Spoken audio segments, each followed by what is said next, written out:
Hey everybody, this is our first video on electricity. We're going to focus on electrical circuits, and then later on we'll get into a few other electricity and magnetism concepts.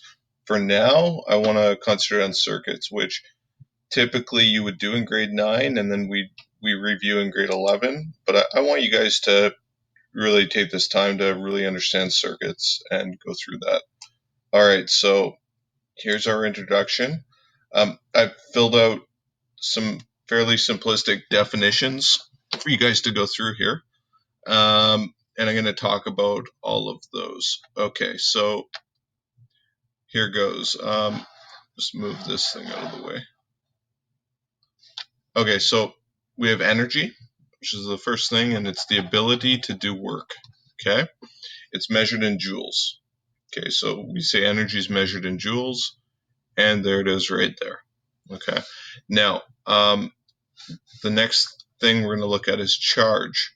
So when we talk about electric circuits, we're oftentimes going to be referring back to what's actually going on. And basically, when you have a circuit, you're going to have charges flowing through the circuit, and certain things will be happening in that circuit, which we'll get to after.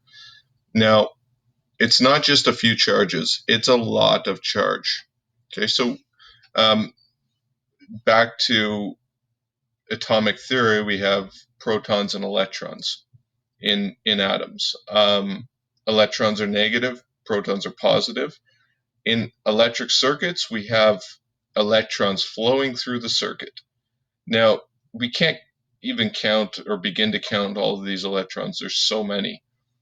So we've invented this new unit to talk about the number of electrons.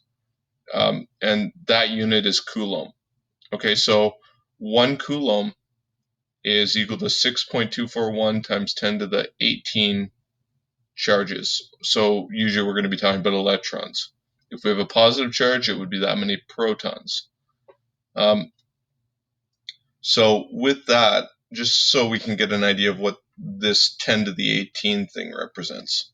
A million is 10 to the 6. 10 to the 18 would be like taking 1 million people, giving them each a million, let's say, baskets. So there's a million people, each one has a million baskets, and within those baskets, you're going to place 1 million marbles in each one. That's how many electrons. Oh, and then multiply that by 6 because it's 6.241. So it's a million, million, million. Also, you could think of that as a million cubed times 6. So it's a huge number. So that's Coulomb. So we measure charge in coulombs. Now, the next thing we'll get onto here is voltage. Okay, so voltage, like it says here, combines two things, charge and energy. It's a measure of how much energy the charges are carrying. So basically what we have here, voltage is measured in volts. We can also call it potential difference, which we'll talk about more later. 1 volt is equal to 1 joule for every 1 coulomb of charge. So when we talk about volt, it's a derived unit. It's based on other things. It's based on joules and it's based on coulombs. So when you're thinking about voltage, you're thinking about, okay, if I had 1 coulomb of charge flowing, or if I had 1 coulomb of charge and it was carrying 1 joule of energy in total, so it's all those big number of electrons up here that we talked about carrying 1 joule for us. Okay, so it's a small amount of energy when you consider like a 60-watt light bulb would be doing 60 joules every second. We'll get to that soon though. All right, the next thing we got here is current. Current is the rate at which electrons are flowing in a circuit. This means that it measures the number of coulombs of charge that flow each second. Okay, so what does that mean? Because I didn't fill in a definition here. So current is going to be measured in amps. And really, I should not use slang word here. So it's not really amps, it's actually amperes. You're going to hear me say amps all the time, though. So it's amperes. I believe there's a accent there. You probably want to correct me later. It's probably the wrong accent. I can never remember that. Okay, so 1 amp, or I'll just put 1A for ampere. So ampere is measured in amperes. It's A.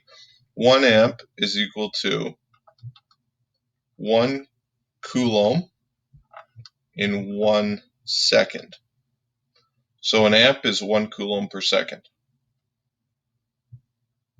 Now, conductivity is the next thing. The more conductive something is, the easier it is for electrons to flow through it.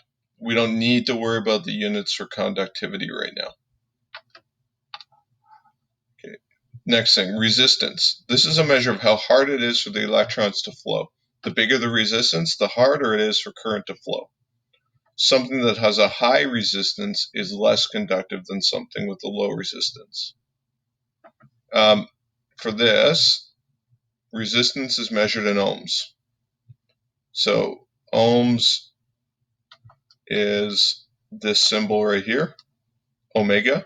You can look up a proper one on Google so you can see exactly how to draw it, but something like this is fine.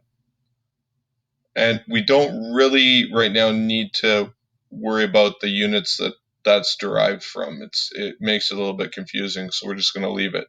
Last thing we're going to talk about is power, and it's a measure of how much energy flows each second. Power is measured in watts, and 1 watt is equal to 1 joule per 1 second. So if you have something that uses 50 watts, that means it's using 50 joules each second. Now, the only thing we're going to get into with power and energy is these are all the proper SI units, so System International Units I've given you. Later on, we're going to look at how your electricity bill is calculated.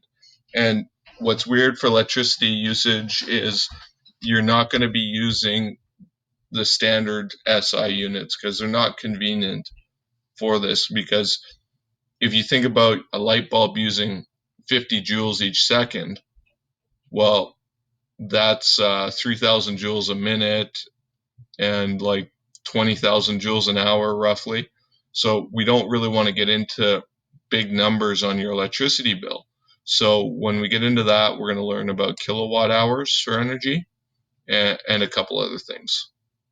All right, so that's the intro video. Hopefully you enjoyed that, and make sure you go through and learn the different ins and outs of those units.